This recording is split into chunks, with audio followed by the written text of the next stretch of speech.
Hello Aries, welcome to the Plaid Oracle. This is a new round of readings, and this time I've chosen a card from the Mystical Shaman Oracle that was created by Colette Baron-Reid, Alberto Villoldo, and illustrator Marcela Lobos. And for you, Aries, and actually I should, in full disclosure, say that this message is decidedly for me, as well as for anybody who comes to watch this video. I had recorded a bunch of stuff ahead of time. When you will be watching this, I will be back, but in the interim, I will have been on a kind of longish trip, and I knew I wouldn't be able to, or at least I couldn't be sure that I could record anything, and I wouldn't have all of my decks with me. So I recorded a bunch of videos ahead of time, and I got to the end of Pisces, and I thought today that I might do a last collective reading before I went on my trip. But Aries absolutely was jumping up and down. So I said, all right. And what did Aries want to use as inspiration? Well, the Mystical Shaman, and that's what you got, is the Mystical Shaman. Not messing around, Aries.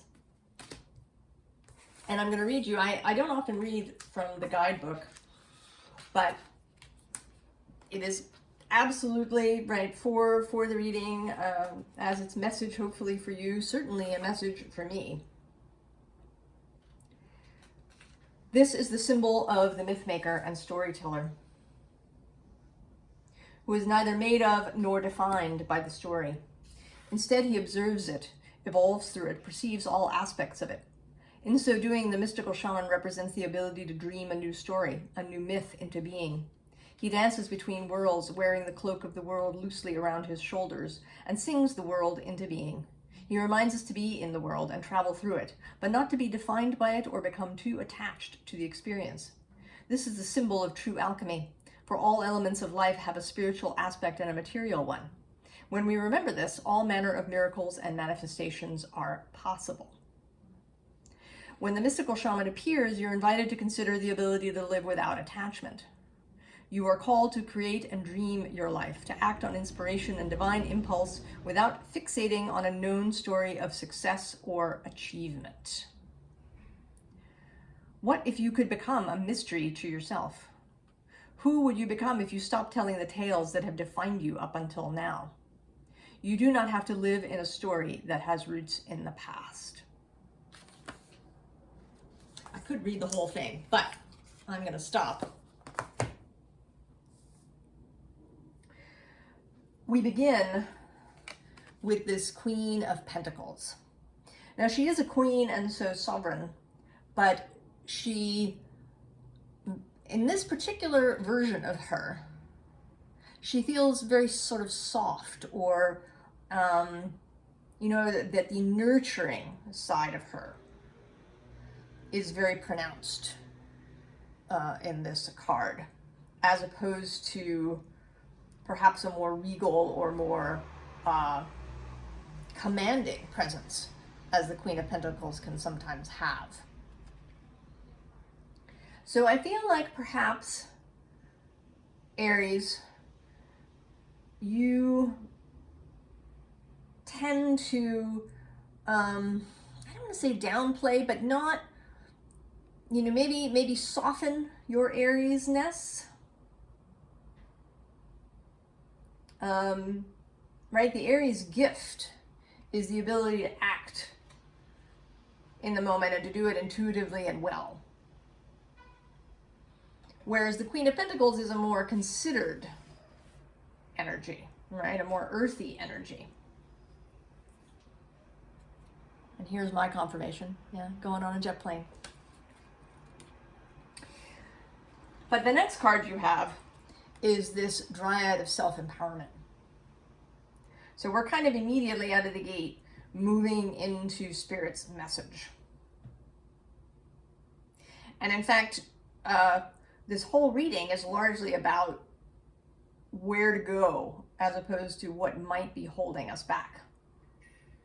That Queen of Pentacles is really the only spot where the difficulty is pointed out a little bit. I mean, there's a couple of other places, but so this is a very, right, this is a powerful image.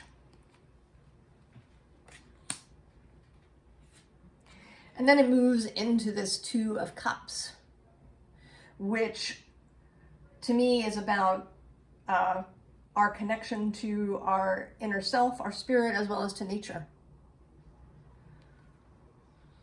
Right? The woman here is human, but the male figure is part plant, growing right out of the earth.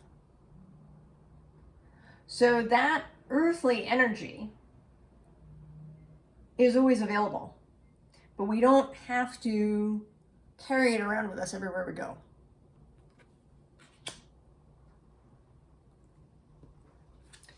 And then we have this Imagine card, which calls right to that mystical shaman excerpt that I read.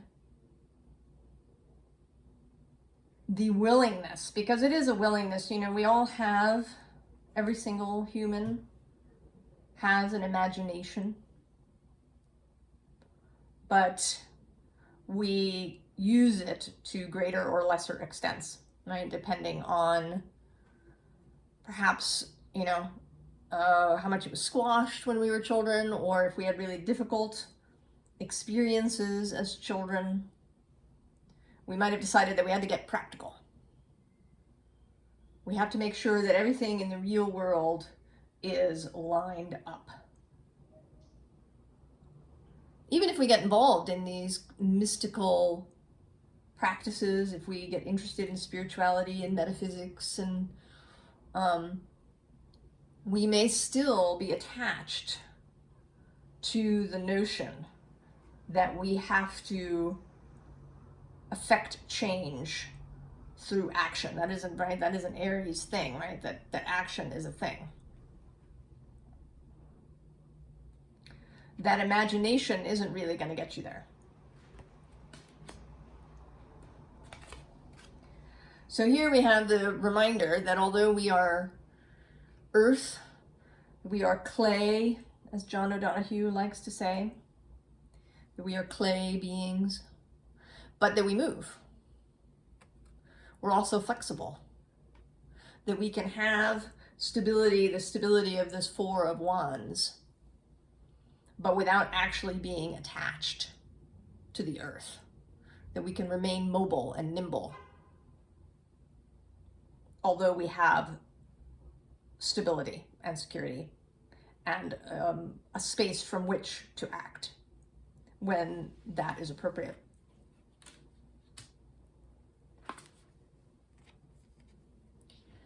And then How Sweet the Hum. Again, a callback to the mystical shaman singing his world into being. Right?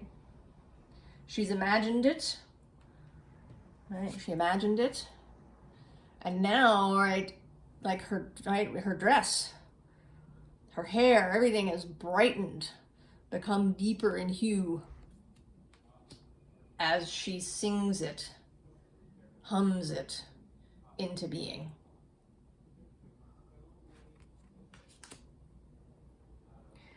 And then we have this little spot of the lost girl.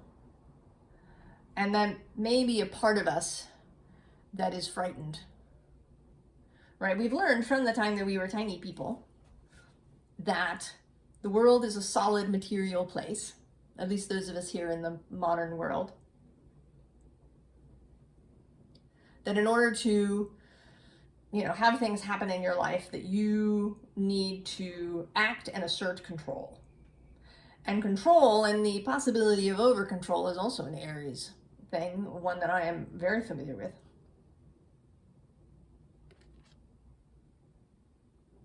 So in this scene, one might think, right, there's this cloud overhead. So in order to change that, I have to do something, right? Maybe I have to get an umbrella. Maybe I have to, do some sort of cloud seeding to make it go away. Right? I have to act. I have to, bring all of my stuff inside so it doesn't get wet. Right? There's stuff I have to do. That is not what this is about. This person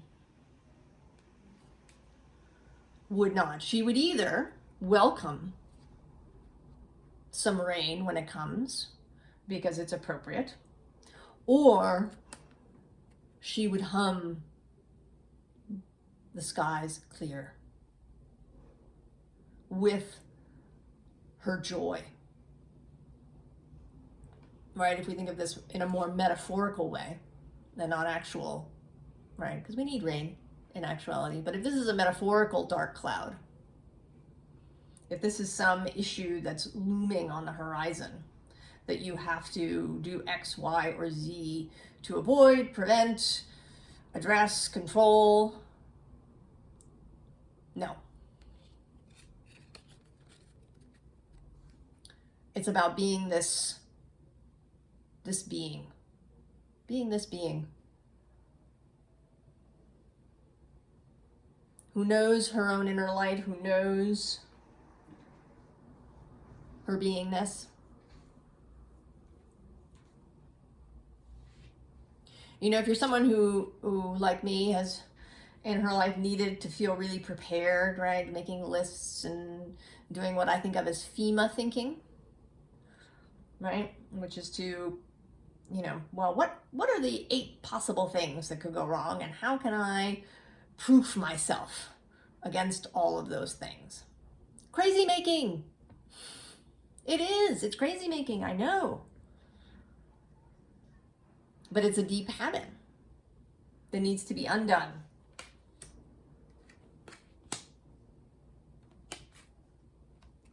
And there is potential in this moment for that. We are coming now, as I'm recording this, Mercury turns direct, stations direct tomorrow, October 2nd. By the time you see this, Saturn will also have turned direct.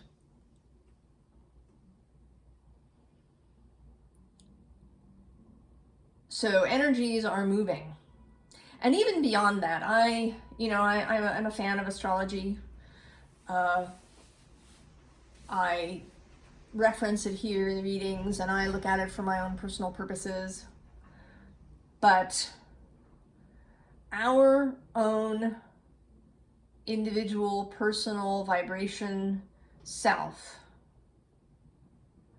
is more powerful than that.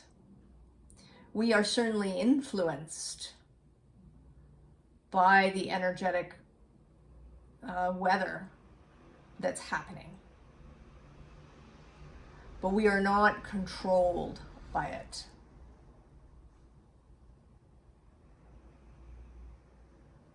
We can choose to see every aspect, every transit as positive, to make the very best of every energy that we move through.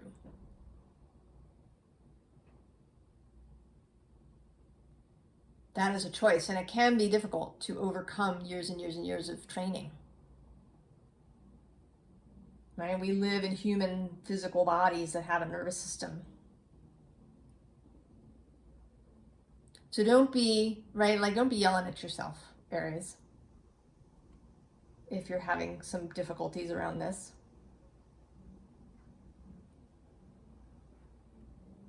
Just take it every moment. Every moment, every day. Every choice is a new opportunity to live this vision. And then we have no rain today, right? Encouragement.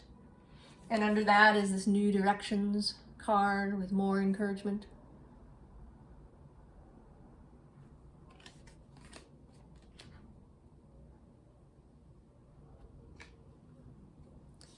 And this switch, right, this moon as a keyhole, but we have keys. We have some keys to the mystery. We may never know it all, you know, in this human life, but we do have some keys to unlocking some of the mystery.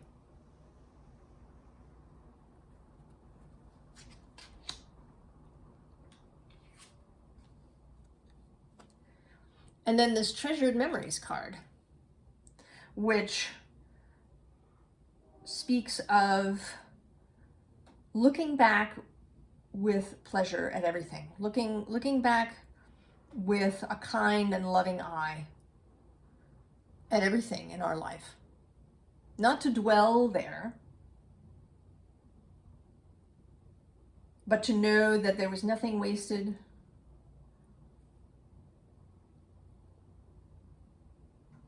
that we did the best we could with what we knew,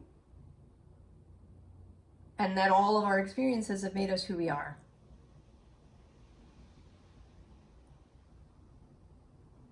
And that we are beautiful as we are. And we can treasure those memories, though we don't want to dwell in them.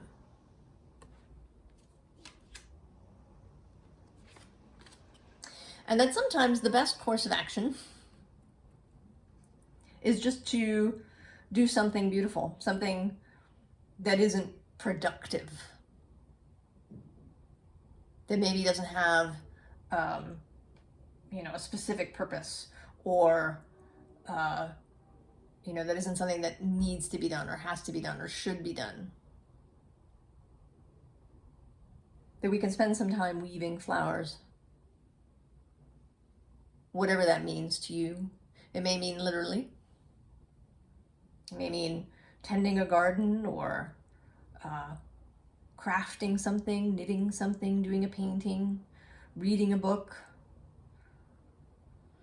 lying in a meadow, watching the clouds move overhead.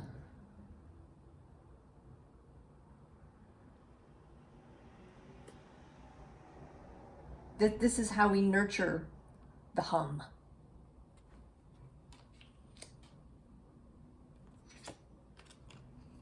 That we are free. We just have to keep reminding ourselves that we're free. That this door is open.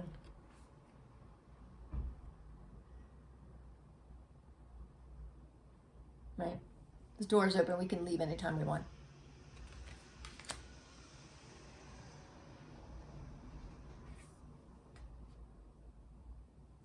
So this card, Star Ancestors, says, hidden secrets, lost wisdom, look a little deeper.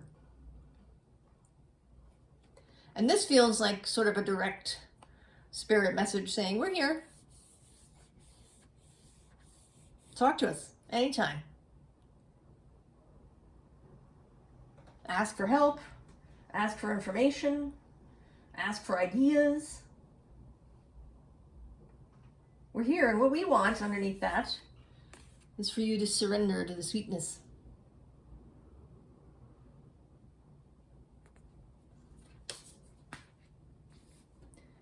To swim in these seas. This card says, seeing potential, bringing unconsciousness to light.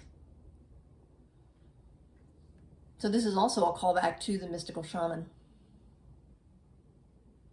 because he sees the potential in every situation. He sees the song that can be sung.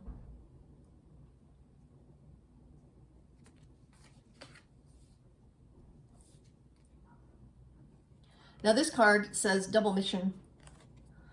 Lightworker Starseed, serve the world by being you. And it's mostly that last one that interests me today, Aries.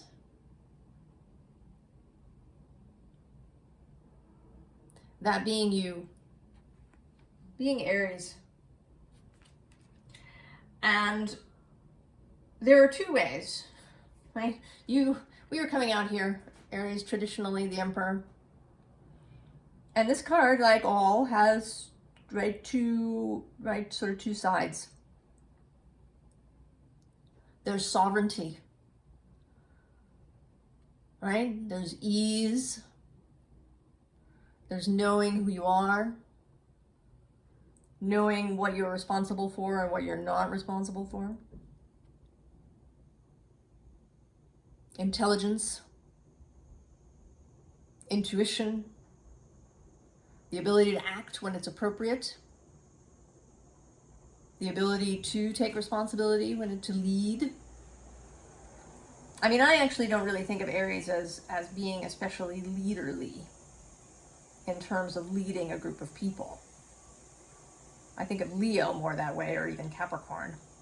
Aries, I think, leads in the sense that we're always willing to go first.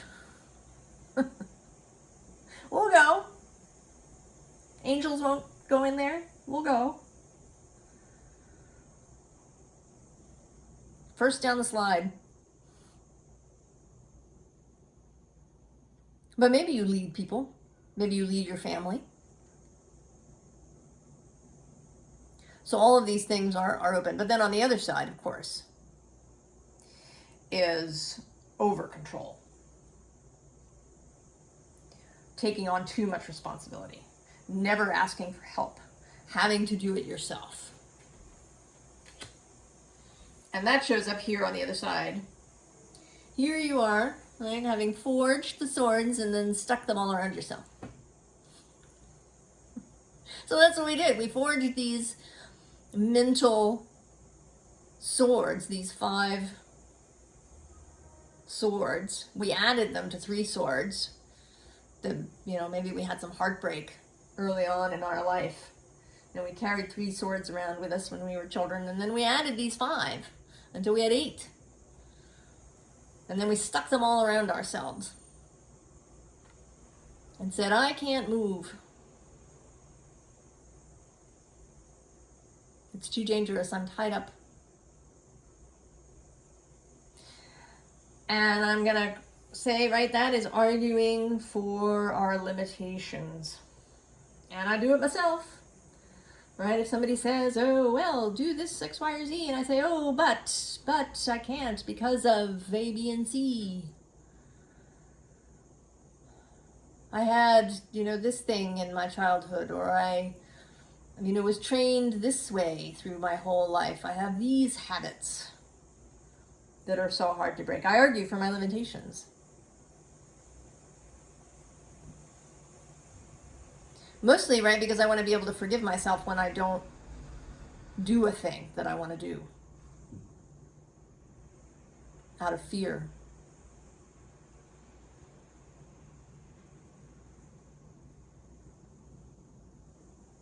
I want to be able to forgive myself if I do that. So I argue. I say, I have all of these limitations. But then of course, I'm just amplifying them. So the answer, Aries, is chop that stuff down. Just chop it down.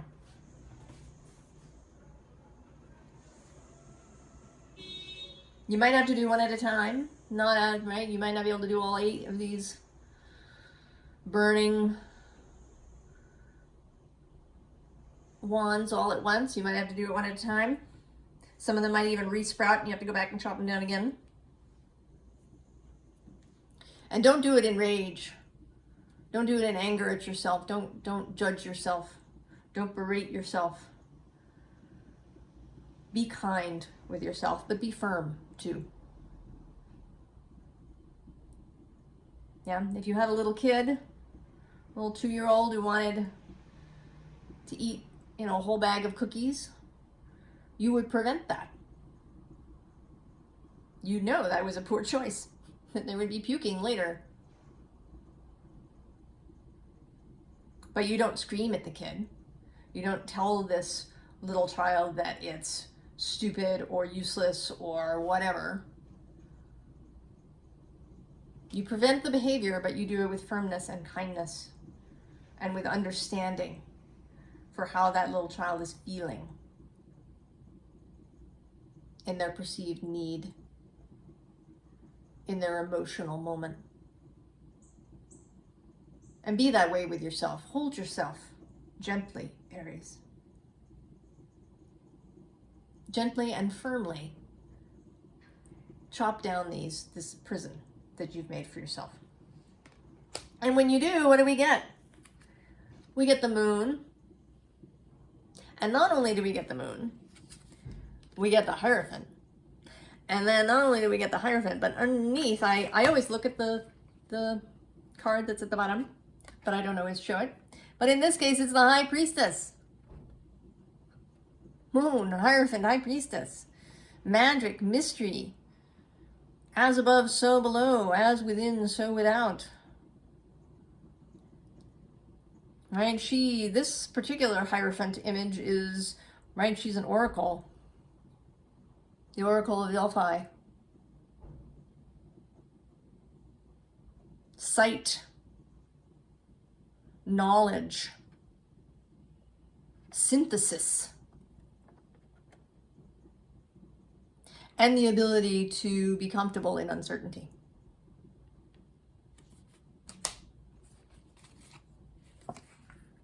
Because that's a biggie, particularly in our world, right? The modern world likes things certain. Oh, look at that. I continued, and the world is under there, as is justice. And then the final two cards is the Fool, who in this deck is us.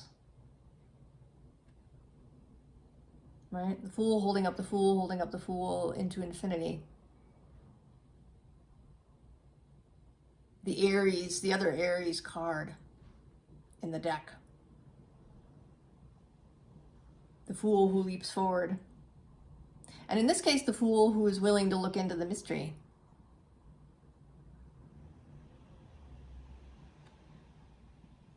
Even if it isn't entirely clear. And then the Nine of Sacred Circles. The Nine of Pentacles. Right? This is a very different energy from this Queen.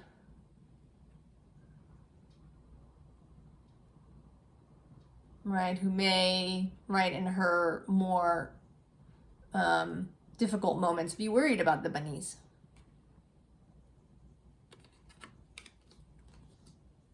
May perseverate about these things.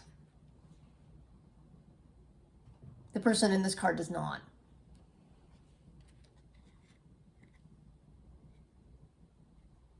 She has experience, she has wisdom, she has sight.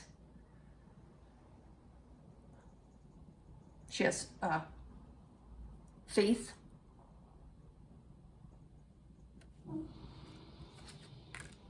So all of these things are available to us, Aries.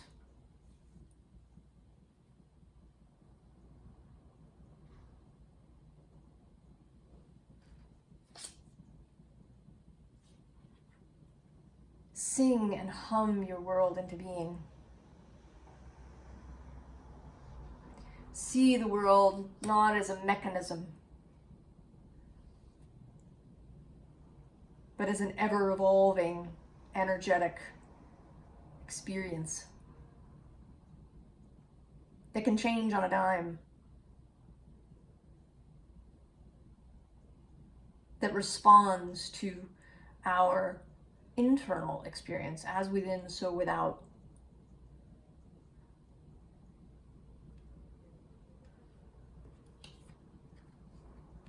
How sweet the hum.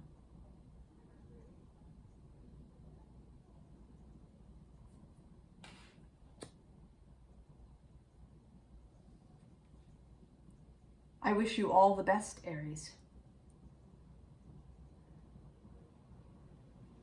I wish for you to find your hum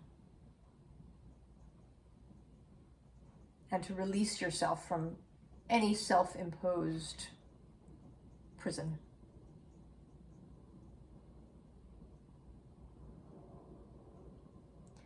And I'll see you next time. So long, Aries.